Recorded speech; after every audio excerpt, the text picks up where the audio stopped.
স্বাগত, দেখছেন দিনের প্রধান খবর আর খবরের পেছনের খবর নিয়ে পর্যালোচনামূলক অনুষ্ঠান বাংলাদেশ এখন।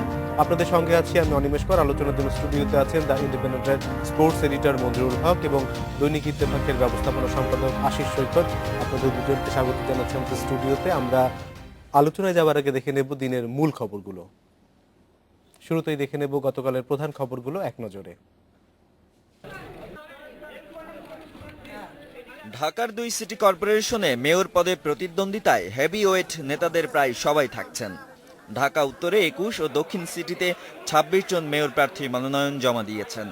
মনোনয়ন জমা দেওয়ার শেষ দিনে উত্তর সিটিতে বিশৃঙ্খলা কম হলেও দক্ষিণে শেষ বিকেলে দেখা দেয় কিছুটা বিশৃঙ্খলা। বাংলাদেশের সবচাইতে বড় রাজনৈতিক দল, তার প্রধান আমাকে সমর্থন দিয়েছেন এবং এটাই স্বাভাবিক এবং এটাই একটা বড় শক্তি। তারা নির্বাচনে আসবে, সুতরাং সেক্ষেত্রে সেটাই হবে আপনার প্রতিপক্ষ। প্রধানমন্ত্রীর আমি আশীর্বাদ পুষ্ট হয়ে আমি ইলেকশন করতে নামছি, সুতরাং আমি তো বসি নাই। নির্বাচনের জন্য সুষ্ঠু পরিবেশ সৃষ্টি হলে ইনশাল্লাহ কর্মীদের যদি কাজ করার সুযোগ দেয়, ইনশাল্লাহ নাসরুদ্দিন আহমেদ পিন্টু বিপুল ভোটে বিজয়ী হবে। দল যেটা সিদ্ধান্ত নেবেন, আমাদের চেয়ারম্যান ম্যাডাম খালেদা জিয়া যে সিদ্ধান্ত নেবেন, আমরা সেটাই চূড়ান্তভাবে গ্রহণ করব। চট্টগ্রাম সিটি কর্পোরেশন নির্বাচনে মেয়র পদে 13 জন, সাধারণ কাউন্সিলর পদে 286 জন এবং সংরক্ষিত কাউন্সিলর পদে 71 জন মনোনয়নপত্র জমা দিয়েছেন। দিনভর আঞ্চলিক নির্বাচন কার্যালয়ে উৎসব মুখর পরিবেশে মনোনয়নপত্র জমা দেন তারা। আপনাদের সবার সহযোগিতা চাচ্ছি। আমরা চাই অবাধ ও নিরপেক্ষ সুষ্ঠু একটা নির্বাচন যাতে হয়। আল্লাহ পাক যাকে ইচ্ছা করবেন তাকে নির্বাচিত করবেন, এটাতে আমরা বিশ্বাসী। বৃহত্তর জনগোষ্ঠীর কল্যাণ সাধন করা, সেটা করার ক্ষেত্রে আমি অত্যন্ত সততার সাথে, স্বচ্ছতার সাথে এবং জবাবদিহিতার সাথে আমি সেটা পালন করব। সোমবার ভোর 6টা থেকে বুধবার ভোর 6টা পর্যন্ত হরতাল ডেকেছে 20 দল। তবে ঢাকা ও চট্টগ্রাম মহানগর এর আওতামুক্ত থাকবে। বিএনপির যুগ্ম মহাসচিব বরকতুল্লাহ বুলুর সই করা এক বিবৃতিতে একথা জানানো হয়েছে। নারায়ণগঞ্জের লাঙ্গলবন্দে পদদলিত হয়ে নারীসহ 10 পুণ্যার্থীর মৃত্যুর ঘটনা তদন্তে গঠিত কমিটি কাজ শুরু করেছে। এদিকে লাঙ্গলবন্দে তীর্থস্থান ও পর্যটন কেন্দ্র গড়ে তোলার সরকারি প্রকল্প বাস্তবায়ন হয়নি 8 বছরেও। এতে ক্ষুব্ধ হিন্দু সম্প্রদায়ের নেতা, পুণ্যার্থী ও এলাকাবাসী। পর্যটন কেন্দ্র করবো সেটা আমি শুনছি আরো 2-3 বছর আগে। টাকা ছিল না বলে এটা বলে দিয়েছিল, পরে দেখা যাবে। এ পর্যন্ত ফাইলটাকে ঘুমিয়ে রেখেছে। 3-4 বছর চলে গেল, এখনো কোনো এর চিহ্ন দেখা যাচ্ছে না। আদৌ করবে কিনা এই প্রজেক্টটা বাস্তবায়নের জন্য এই পরিকল্পনাটা অর্থ মন্ত্রণালয়ে আছে এবং সেটা পরিকল্পনা কমিশনের মাধ্যমে বোধহয় আসতে হবে। আমি শুনেছি এই প্রস্তুতি সভার দিনে যে এরকম আটকে আছে। Nadim Mahmud, independent news. দেখছিলেন দিনের প্রধান খবরগুলো। আমরা এক নজরে দেখে নেব পত্রিকার প্রধান শিরোনামগুলো। ভোরের কাগজ বলছে অস্ট্রেলিয়ায় বিশ্ব চ্যাম্পিয়ন, শেষ হলো মনোনয়নপত্র জমা দেয়া মেয়র প্রার্থী দক্ষিণে 26, উত্তরে 21। মানবকণ্ঠ, নিরুত্তাপ ফাইনালে চ্যাম্পিয়ন অস্ট্রেলিয়া, প্রচারে আওয়ামী লীগ, পলাতক বিএনপি। আলোকিত বাংলাদেশ, উচ্ছ্বাস আর শঙ্কায় মনোনয়নপত্র জমা। ডিসিসিতে আওয়ামী লীগ সমর্থিতরা জমা দিলেন সদল বলে, বিএনপি সমর্থিতরা দিলেন অন্যের হাত দিয়ে। অস্ট্রেলিয়ায় সেরা। মানবজমিন, বিশ্বকাপের একটি ছবি দিয়ে তারা বলছে রেকর্ড। ফের এক পেশে ফাইনালে অস্ট্রেলিয়ায় চ্যাম্পিয়ন। ভোরের পাতা, জয় সাম্রাজ্য অটুট অস্ট্রেলিয়ার, জঙ্গিবাদ রুখতে হবে, তাদের একটি বিশেষ প্রতিবেদন। আনিস, খোকা, মিন্টু, আব্বাস, পিন্টু, রনি, নাসির, মঞ্জুরের মনোনয়নপত্র দাখিল।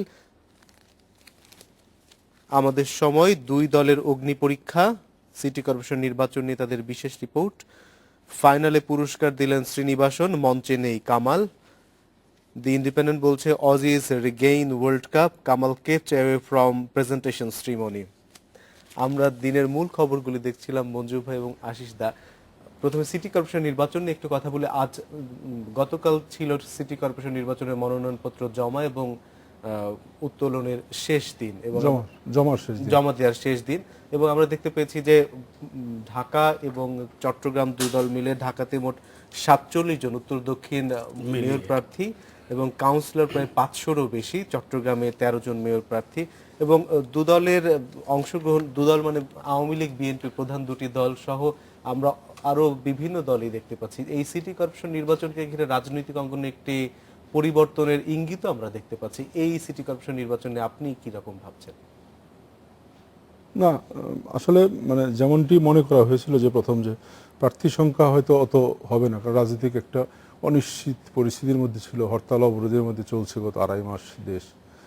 তো সেই তুলনায় কিন্তু প্রার্থীদের উপস্থিতি বা অংশগ্রহণ, মানে মনোনয়নপত্র দাখিলের যে হিসাব আমি দেখলাম, তাতে অন্য যে কোনো সময়ের চেয়ে বেশি রেকর্ড করেছে। যে 3টি সিটি কর্পোরেশনে, ঢাকা উত্তর এবং দক্ষিণ এবং চট্টগ্রাম, 3 সিটি কর্পোরেশনে মেয়র পদের 3টি পদে 60 জন প্রার্থী, মানে গড়ে 20 জন করে প্রার্থী। মানে এটি একটি রেকর্ড সংখ্যক প্রার্থী। আর সংরক্ষিত মহিলা আসন এবং সাধারণ আসন মিলিয়ে মোট 1500 প্রার্থী, প্রায় 1500 প্রার্থী তাদের মনোনয়নপত্র জমা দিয়েছে। তো এটি মানে সিটি কর্পোরেশন নির্বাচনের জন্য একটি রেকর্ড সংখ্যক প্রার্থী। এবং আপনি জানেন যে সিটি কর্পোরেশন নির্বাচনে মূলত মেয়র প্রার্থী নিয়ে বেশি আলোচনা হলো। এই নির্বাচনটা কিন্তু জমিয়ে রাখে কাউন্সিলররা, কারণ তারা ঘর থেকে যে ভোটার বের করে নিয়ে আসে। এবং যেখানে এই নির্বাচনে আপনি দেখবেন যে সাধারণ জাতীয় সংসদ নির্বাচনের চেয়ে এই নির্বাচনে ভোটের টার্ন ওভারও বেশি হয়। এবং বিএনপি নির্বাচনে আসবে কি আসবে না, মেয়র পদ নিয়ে অনিশ্চয়তা থাকলেও ওয়ার্ড কমিশনার পদে কিন্তু এটার কোনো আটকাতে পারেনি। এবং প্রায় প্রতি ওয়ার্ডই যে গড় দেখা গেছে যে প্রায় প্রতি ওয়ার্ডই বিএনপিরও 2 জন থেকে 3 জন প্রার্থী, আওয়ামী লীগের প্রায় গড়ে 5 জন করে প্রার্থী মনোনয়নপত্র জমা দিয়েছেন। এবং আমি মনে করি যে এটি একটি মানে উৎসব মুখর একটি সূচনা হয়েছে এই প্রার্থী মনোনয়নের মধ্য দিয়ে। এবং বিএনপি আপনি জানেন যে এর মধ্যে ইতিমধ্যে তাদের হরতাল কর্মসূচিটা কিছুটা শিথিল করেছে। মানে আজকে, গতকাল হরতাল ছিল না, এবং আজকে তারা ঘোষণা দিয়েছে যে ঢাকা এবং চট্টগ্রাম যেসব জায়গায় নির্বাচন সেসব জায়গায় হরতাল থাকবে না। মানে এতে করে আপাত দৃষ্টিতে তাদেরও মনোযোগ কিন্তু এই সিটি কর্পোরেশন নির্বাচনকে ঘিরে। এবং সিটি কর্পোরেশন নির্বাচনে তারা কিন্তু বেশ মানে আমি মনে করি যে তারা বেশ শক্তিশালী প্রার্থী তাদের সমর্থন করেছেন, যাদের তারা দিয়েছেন। যেমন উত্তরে তারা ঢাকা উত্তরে আব্দুল আল মিন্টুকে দিয়েছেন, তারা দক্ষিণে আব্বাস এবং রিপন 2 জন, এবং আরও একাধিক প্রার্থী তাদের আছে। যদি কেউ কোনো কারণে না করতে পারে, মামলার কারণে বা তাদের বিরুদ্ধে ওয়ারেন্টের কারণে বা ঋণ খেলাপির কারণে, তাহলে তারা সেকেন্ড চয়েস, থার্ড চয়েস পর্যন্ত তারা রেখেছেন। তো সেই ক্ষেত্রে আওয়ামী লীগ আমি মনে করি যে প্রার্থী সংখ্যা প্রথমে অনেক নাম আলোচনা আসলো মেয়র পদে, তারা একটু বিএনপি নির্বাচনে আসার খবরের পরে আমরা একটু দেখতে পেয়েছি যে তারা জোটগতভাবে আলোচনা করে এটা একটু সংকুচিত করেছে। আওয়ামী লীগের স্ট্যান্ড সম্ভবত 2 ধরনের ছিল, যে বিএনপি আসলে তারা একরকম নির্বাচন করবে, বিএনপি না আসলে আরেক রকম। হ্যাঁ, বিএনপি না আসলে হয়তো তারা একটু ছেড়ে দিতেন যে নির্বাচনটাকে একটু নির্বাচন মুখর করার জন্য, প্রতিদ্বন্দ্বিতা পূর্ণ করার জন্য। এখন যেহেতু বিএনপি এসে পড়েছে, সেক্ষেত্রে তারা অনেকটা খেলোয়াড় সুলভ মনোভাব নিয়ে আমার মনে হয়েছে যে তারা প্রার্থী তারা জোটের মধ্যে নিয়ে আসার চেষ্টা করেছেন। যদিও জাতীয় পার্টি 2 জন প্রার্থী, 2টি উত্তর এবং দক্ষিণ 2টি প্রার্থী রয়েছেন। এবং আমরা যদি জানতে পেরেছি যে এটাও সম্ভবত তারা প্রত্যাহারের সময় এখনও আছে, প্রত্যাহার 9 তারিখ পর্যন্ত প্রত্যাহার করা যাবে মনোনয়নপত্র, তার মধ্যে তারা প্রত্যাহার করেছে এবং জোটগতভাবেই শেষ পর্যন্ত প্রার্থী সমর্থনটা হবে। আজকে আমরা যতগুলো দেখতে পেয়েছি যে অনেকে অভিযোগ করছেন যে বিএনপির যারা এসেছে তারা প্রায় প্রত্যেকেই অন্যের মাধ্যমে মনোনয়নপত্র জমা দিয়েছেন, এবং আওয়ামী লীগে তারা বিশাল শোডাউন করে সদল বলে এসেছেন। এবং সেটি বেশিরভাগ ক্ষেত্রে হয়েছে মেয়র প্রার্থীদের ক্ষেত্রে, ঢাকা উত্তর এবং দক্ষিণের মেয়র প্রার্থীদের ক্ষেত্রে এই ঘটনাটি ঘটেছে। কিন্তু আপনি যদি চিটাগংয়ের দিকে তাকান তাহলে কিন্তু দেখবেন যে পুরো অন্য চিত্র। চিটাগংয়ের যিনি মেয়র প্রার্থী হয়েছেন বিএনপি সমর্থিত মঞ্জুর আলম, তিনি চিটাগংয়ের মেয়র ছিলেন এবং তিনি মেয়র পদ থেকে পদত্যাগ করেছেন। মানে আপনাদের টেলিভিশনে এটা বারবার আপনি দেখেছেন, উনি পদত্যাগ করছেন, উনি দলের সাথে বৈঠক করছেন, উনি 20 দলের সঙ্গে বৈঠক করছেন, উনি মনোনয়নপত্র জমা দিতে যাচ্ছেন, উনি সব কিছু উনি সশরীরে করছেন। এবং ঢাকায় দুর্ভাগ্যজনক হলো সত্য যে ঢাকায় যারা বড় প্রার্থী, মানে বিএনপির সমর্থিত বড় প্রার্থী, তাদের যেমন আব্দুল আল মিন্টু, উনি না যে ওনার ছেলে ওনার পক্ষে মনোনয়নপত্র জমা দিয়েছেন, মির্জা আব্বাসের পক্ষে একজন মনোনয়নপত্র জমা দিয়েছেন। কৌশলগত কারণে সম্ভবত ওনারা নিজেরা না গিয়ে ওনাদের পক্ষে একজনকে মনোনয়নপত্র জমা দিয়েছেন। এবং এটি কিন্তু আসলে খুব অস্বাভাবিক ঘটনা নয়। এর আগেও সংসদ নির্বাচনে এরকম ঘটনা কিন্তু ঘটেছে, যে অনেক সময় দেশের বাইরে থাকলে বা জেলে থাকলেও অনেক সময় কিন্তু প্রার্থী হওয়ার সুযোগ নির্বাচনে রয়েছে। মাহমুদুর রহমান মান্নান মনোনয়নপত্র জমা পড়েনি, সেটি আমরা জানতে পেরেছি। হ্যাঁ, জমা পড়েনি এবং আনুষ্ঠানিকভাবে ওনার যে জোট দল, উনি যে ফোরাম গঠন করতে চেয়েছেন সে থেকে জানানো হয়েছে যে মান্না সাহেব নির্বাচন করবেন না, উনি শারীরিকভাবে অসুস্থ এবং আপনি জানেন যে উনি জেলে আছেন, কারাগারে বন্দী আছেন, উনি নির্বাচন করবেন না। যদিও শুরু থেকেই মান্নাকে বেশ একটি শক্তিশালী প্রার্থী হিসাবেই মানে আলোচনায় ছিল উত্তরের, এবং মান্না না থাকলেও কিন্তু আব্দুল আওয়াল মিন্টু আছেন উত্তরে, এবং উত্তরে কিন্তু আব্দুল আওয়াল মিন্টু আপনি জানেন যে উনি ওনার রাজনৈতিক জীবন আওয়ামী লীগ দিয়ে শুরু হলেও শেষে উনি বিএনপিতে এই সিটি কর্পোরেশন নির্বাচনকে কেন্দ্র করে উনি বিএনপিতে যোগ দিয়েছিলেন, এবং গত 2-3 বছর ধরে উনি মানে যখন ঢাকা সিটি কর্পোরেশন ছিল তখন থেকে কিন্তু উনি ওয়ার্ড ভিত্তিক কাজ শুরু এবং করেছিলেন, অনেক আগে থেকে তিনি নির্বাচন করবেন সেই প্রস্তুতি এবং উনি নিয়ে রেখেছিলেন। সেই জন্য মানে উত্তরে আমি মনে করি যে আব্দুল আওয়াল মিন্টু বিএনপির একজন বিএনপি সমর্থিত একজন শক্ত প্রার্থী। যদিও এই মানে এবার নির্বাচনটি একেবারেই মনে হচ্ছে দেখে যে দলীয়, আসলে স্থানীয় সরকার নির্বাচন দলীয়ভাবে করার সুযোগ নেই। সমর্থন দেওয়ার অবশ্যই সুযোগ আছে, আওয়ামী লীগ একজন প্রার্থীকে সমর্থন দিতেই পারে, কিন্তু এবার একটু আমার কাছে মনে হয়েছে যে বিষয়টি নিয়ে কেউ প্রশ্ন তুলেছে, বিশেষত যারা এইসব বিষয় নিয়ে কাজ করেন। আপনি একটু আগে বলছিলেন কাজ করেন, তারা যে অভিযোগগুলি করেছেন আচরণবিধি লঙ্ঘনের, সেগুলি নিয়ে নির্বাচন কমিশন এখনো কাজ করছে না। হ্যাঁ, তবে আমি মনে করি না যে আচরণবিধি লঙ্ঘনের এখনই সব বিচার করার সময় ফুরিয়ে গেছে, কারণ আজকেই প্রার্থীতা দাখিলের শেষ দিন ছিল। মানে নির্বাচন কমিশনের কাছে কাল থেকে আপনি পুরো তালিকাটা তাদের হাতে যাবে, এবং কে আচরণবিধি লঙ্ঘন করছে না সেটা কাল থেকে তারা একটা ব্যবস্থা নিতে পারবেন। এবং তফসিল ঘোষণার পরে কিন্তু নির্বাচন কমিশন প্রথম যে কাজটি করেছিল সেটি হলো যে বড় বড় বিলবোর্ড যেগুলো টাঙানো ছিল শহরে, তারা বলেছিলেন যে একটা নির্দিষ্ট সময় দিয়ে যে এর মধ্যে নামিয়ে ফেলতে হবে। এবং আমরা লক্ষ্য করেছি যে সব বিলবোর্ড না নামলেও অধিকাংশ বিলবোর্ড কিন্তু নামিয়ে ফেলা হয়েছিল নির্বাচন কমিশনের সেই নির্দেশনার পরে। তারপরে নির্বাচন কমিশনের এখন তো অনেক আইন মানে আমরা আবার একটু বিরতির পর ফিরে এসে আপনার সাথে আলোচনা করব।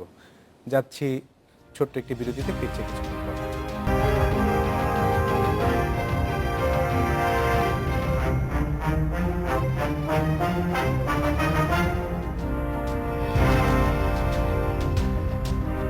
দেখছেন বাংলাদেশ এখন, বিরতির পর স্বাগত আরো একবার।